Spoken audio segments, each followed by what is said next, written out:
Right, let's move on to the Leeds part of our analysis. What are we actually expecting our lineup to look like? I guess that's the first question, Martin, because we have had a couple of injury issues. Do we expect them to come back? We are recording, if anyone's listening, on Monday, and the press conference for Farke will be on Thursday. So if we get anything wrong, it doesn't age well. I am sorry. We did get a TikTok comment, like one of them was complaining that we were outdated with our information, and we were like, yeah, we did tell you on the podcast that. Anyway, it doesn't matter. I'm going to rant there, so I'm just not going to do it. But yeah, what do you think our lineup's going to look like, Martin?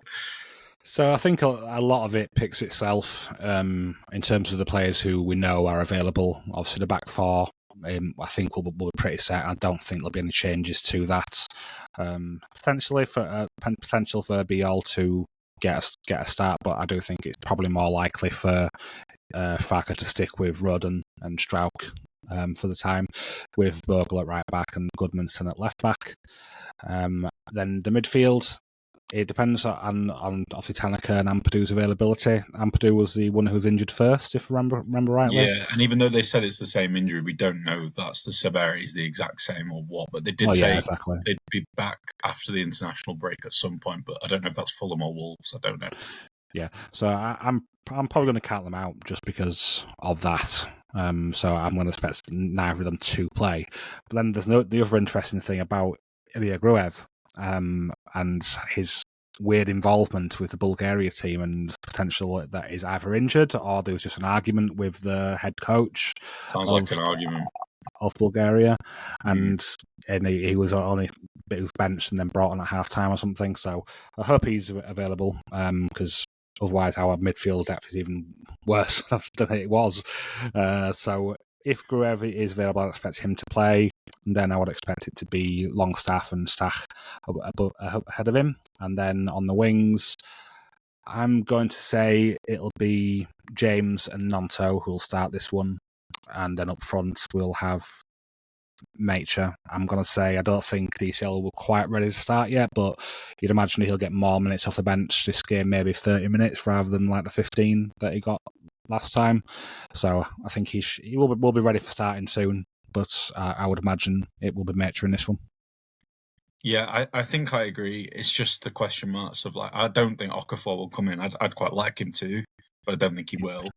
I think it is probably the main one is maybe a midfielder that might be different. Maybe one of Tanaka or Ampadu that's going to come through this week and is available. Maybe even both, but probably not. I think he'd keep stacking long stuff in there anyway because of how they played against. If Newcastle. All of our midfield was available, who would you play for this one? I would probably continue with Longstaff after getting man of the match against Newcastle, and as much as that rewards playing well, which I don't always actually agree with, because it should be picked up based on the opponent. I actually think this is fine as an opponent for Longstaff to play. Obviously, Stack's probably first name on the team sheet, so then it would just be if Ampadu's fit, maybe I'd play him in this one, and then Tanaka I'd save for, if we're a level game state going into the 60th minute, and Tanaka's a great sub to have in that instance because you might be able to then go for it a bit more with someone like that, and maybe he'll go forward and he'll play a nice pass or something. So yeah, I think I would go with Ampadu, Stack and Longstaff, and maybe that's the only way I see it being different to you. If Ampadu's available, I do think he would play him. If he can trust his MCL is okay and like it's healed well enough. So yeah, let's hope. But otherwise, yeah, you're probably right. Although I'm not too against that team because at least we've got the right profile of 9, as we keep saying. That's been the most important thing so far. I guess we'll start on a positive then. Who are the players in the Leeds team that we're expecting to cause Fulham the most problems in this game? I would say from his answer, and I'm assuming you might say something similar, that, they tend to, in their rest defence, have a 2-2 or 2-1, which feels very Farke in the Championship with Leeds, and we got away with it most of the time, especially in home games. We were more than fine. In some away games, occasionally got caught out. But yeah, because we were able to bomb the fullbacks on as much as possible. And if Marco Silva likes to do that, probably as a means to try and break teams down, I'm imagining is why he does it, then that might present opportunities for us to get them in transition out wide. And, our strength this season is going to be our fullbacks and wingers. Of course it is. We've got 4 that are reasonably good in terms of their ball carrying abilities, but also very, very quick. Nearly all of them. Nonte probably the slowest of the 4. But Bogle, Goodmanson, James aren't exactly slow, or Okafor. So that's an area I'm looking to exploit Fulham. I know that Anthony Robinson has good recovery pace, Tete has decent recovery pace, but it's just two areas of the team where I'd be looking to exploit them as much as possible, maybe to go direct a little bit more into those channels when we get the opportunities to. Maybe this is a game for Dan James, for example, hitting him on the break. And again, this is one of his former teams, so I quite like that as a dynamic as well. Yeah, and he does like to score past his former teams, does DJ. I think he's shown it a few times in the past. But yeah, I do like a lot of what you said there, and I do think that, again, transitions will be the part where we can hurt them. So definitely the wide players who can do damage in that respect. I think their midfield should be a pretty strong match for our midfield. In my opinion, it's pretty well matched. I think it'd be difficult for any one of those midfield pairs to get on top of the other. You've got Berger and Lukic, who are both very robust pair, and so are Stack and Longstaff. So it's going to be a tough battle there, I'd say. But I think we should be able to hold our own. But the main areas where we can do well would definitely be in transition, in my opinion. Yeah, and then obviously you mentioned set pieces and how poor they've been this season, and maybe that's improving now. They've got a set piece coach in for both attacking and defending them. But Stack's deliveries have genuinely been really good, and if people haven't seen, he's created 3 chances a game, which is, the most for a Farker team since Buendia came up with Norwich quite a few seasons back now in the opening 3 matches of a season. And so that's impressive, and he'll be on corner duty again. And yeah, as much as you like the big lads like Stack in the box, as we're going to keep saying, we have enough of them, and Stroud might play. And Stroud's best chance against Arsenal was a header that nearly went in. It was a brilliant header. So maybe we'll have a few more opportunities for that. I imagine we'll have a few more corners against Fulham than we would Arsenal, for example. So that's another area that I would hope that Leeds can maybe make something of. I am a bit worried about both teams in settled play, and in that sense, I think that Fulham have better bench players to come on and change the game, which is partly why I'm so frustrated we didn't get Harry Wilson, because it would have given us something different, but here we are. But yeah, in that sense, it could look a bit, I don't know. I think there'll be a lot of transitions out wide, but I think at the same time, both teams tend to deal with them reasonably well. Not against Arsenal for us, but in general, we've done all right in those areas. So, and then who are you actually worried about in this game, Martin? I'll say now, Jayden Bogle. I'm a bit scared about what they might do to him. As much as I love how he started the season, it won't be one of their best players. Anthony Robinson is a really tough ask when he gets motoring up that flank. Calvin Bassey and whoever the left-sided centre midfielder and the 10, which is King, will obviously, roam forward as well. So I think they use their left side more than their right, and our right side is where Bogle is. So it's a big game for him. It's a big game for Roden. It's a big game for which of the centre mids, has to cover that flank as well, which is probably going to be Longstaff. But yeah, I'm a bit worried for Bogle here, I have to say. Yeah, that's probably going to be the area of the pitch which you look at as being their biggest threat. That's what Keish said was their left side, was where a lot of their dangerous attacks come from. Even though he said that they would sometimes like to build, he would sometimes like them to build on the right side to make more use of Wilson's abilities on the ball. I think, as much as obviously I'm disappointed to not sign Wilson, if he does start in this game, I'd feel a little bit better about it, because they might actually use him. But if he doesn't, yeah, that's a side point. But talking about that side, I do think that Gruev did a good job of giving cover to Bogle in the game against Newcastle. There was a lot of different link-ups going along that side and against them, and I think he did a good job of giving support in that respect. So although it is the strongest area of the pitch, I do think that we do have a decent setup there. We've got Dan James, who will give lots of support for his fullback if he is playing, and even if it is Nonto, he also will give plenty of support. If you weren't aware, then Nonto has the most combined tackles and interceptions for us as a club, like not just attackers, the whole club. So he's definitely been putting an effort in out of possession, and that's even with him being taken off at 65 minutes every game.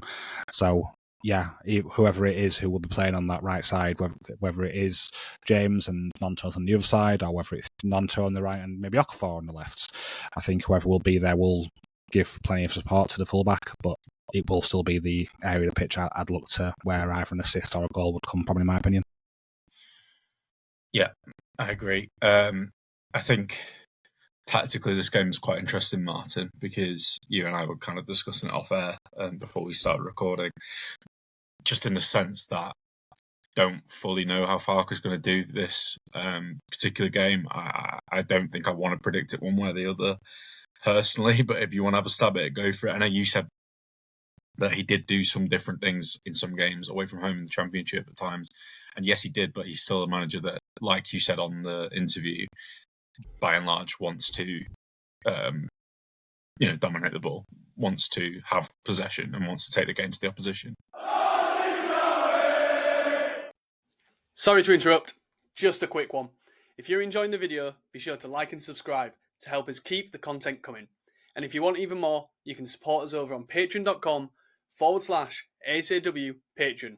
You'll get bonus podcasts, exclusive articles, and access to our Discord community, all while helping us make more of the content you love.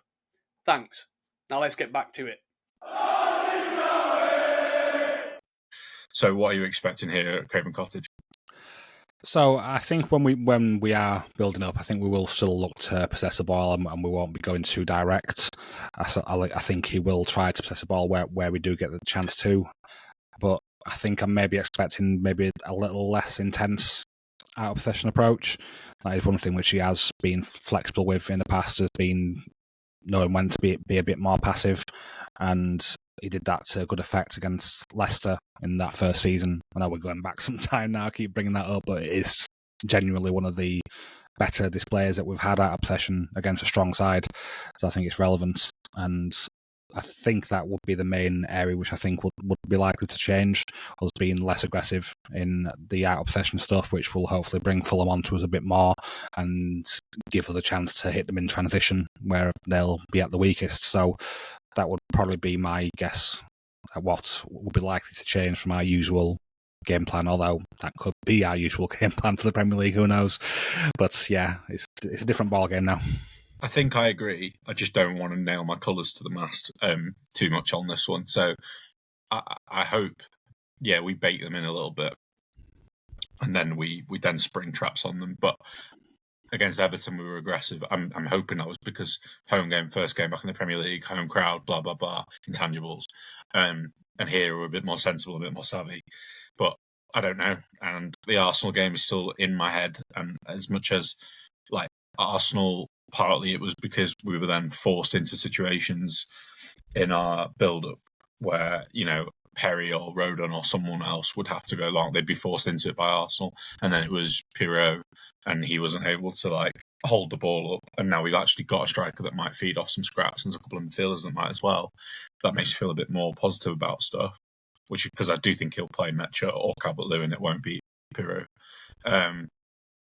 So there is that, but I'm also still a little bit like Fulham is still a smart team, still a good team, still a good mid-block team, and I think they could definitely catch us out and hit us in those moments. So, yeah, I hope you're right. Let's put it that way. I don't think there's much else to ask, is there, really? I'll throw you a small curveball then. Who do you think is going to have the biggest impact on the outcome of this game from a Leeds perspective? Which player do you think is going to have the biggest outcome on this game, in or out of possession, really? Because I think this is going to be an interesting one. I do think the midfielders could be pretty big in this one. If Longstaff can have as good as a game as what he did against Newcastle, that would be very good, because us winning the ball in those high turnover areas inside their half was a very useful weapon against Newcastle, which can sort of bring out some of those transitioning moments from those fast turnovers. So I would say Stack and Longstaff will be the two for me, who I think could be, especially for the out of possession stuff. I've already mentioned Nyonto and James, or whoever the winger is, maybe it's Okafor, they'll be the guys in possession, but the ones who will enact probably the best of stuff. Especially, I do think that we can get at them for high turnovers. I think if we can get a Newcastle for it, I think we can definitely get a Fulham for it. So if we can do a good job at being disciplined with hopefully a mid-block that we go for rather than a full high press, and get in the moments of high pressing where we can, just little aggressive patches in certain trigger points, I think that would be a very good thing for us to do in this one. Yeah, right, nice. We'll wrap up soon then. So the next question to you is, what will this game of football look like? And I'll quickly say, I think this might be another slightly stodgy one, or we'll try to make it as such. But I am a bit concerned about the buzzword that you guys used when you did your interview, which was game state, because I think there is a problem with both teams in terms of breaking teams down. And as I said, I think Fulham have more answers to that off their bench. Leeds don't. So if we go behind to them, I am like really, really worried about how we get back into the game, other than because if they then be a bit smarter about things and aren't quite as aggressive in terms of their shape and where they're pressing us, which I think they would be because Silva's not stupid, then what we're looking at, maybe a corner or a freak goal or something like that to try and get back into it, because I just don't think we have necessarily got tons and tons of guile in the team and creativity, and that's what I'm looking for. So if we can score first, and it gives us something to then transition out like them on after that point, maybe it'll be a good game, might open up a bit. If they score first and we open up, bloody hell, it'll mean Alex Iwobi's just carrying the ball 30 yards, playing a little pass off, and then they'll score. Iwobi's also got this really annoying habit, and definitely a few times over the last few seasons, he's got a couple of crosses. So he'll just put the ball into a good area, no one will get it, and it'll just go into the corner. It's happened at least 2 times I can think of. One of them definitely at West Ham, I can distinctly remember. And it's just a quite annoying habit because he puts the ball into quite a good zone. So it's quite difficult for the keeper to come and defenders to mark. So you just could see him carrying it and then crossing it, and then Perry not knowing whether to come on, and it just goes in the corner or something. Hopefully I'm wrong, but I could see something stupid like that as well. So yeah, I'm worried about this game of football, even though this is definitely one of our more winnable games, all due respect to Fulham. What do you expect watching this game of football will look like, Martin? I think pretty similar to what you said. Yeah, I don't think it'll be very high scoring. 2-3 goals at most between both sides. But yeah, it's definitely a one which I think game state will affect. And I do think that Fulham will have more of the ball, but it could be a game where one team dominates, one half the other team dominates. All depends on who comes out more aggressive in the first half, and if they kind of run out of steam in the second half, that's always a concern, especially when playing away from home. But isn't it after an international break? So you'd imagine a good chunk of the players will be rested. Obviously, we will have the ones who have been away. How many of them is there? There's Roden and James and Darlow. These are not going to be playing. Goodmanson, Gruev, Biol. Is that it? I think it might be, because I know Okafor did he? And Tanaka didn't. No. So yeah, there will be a number of players who have been with international, but also some who will have had a nice rest. And this international break will have done wonders for players like Okafor and DCL to try to get more training in and getting more gelled with the side. It'll be good for Perry as well to get more familiarity with. Well, I'll say that the only part of his regular defence who's there is Bogle. So him and Bogle can get very familiar with each other, I'm sure, over this break. But yeah.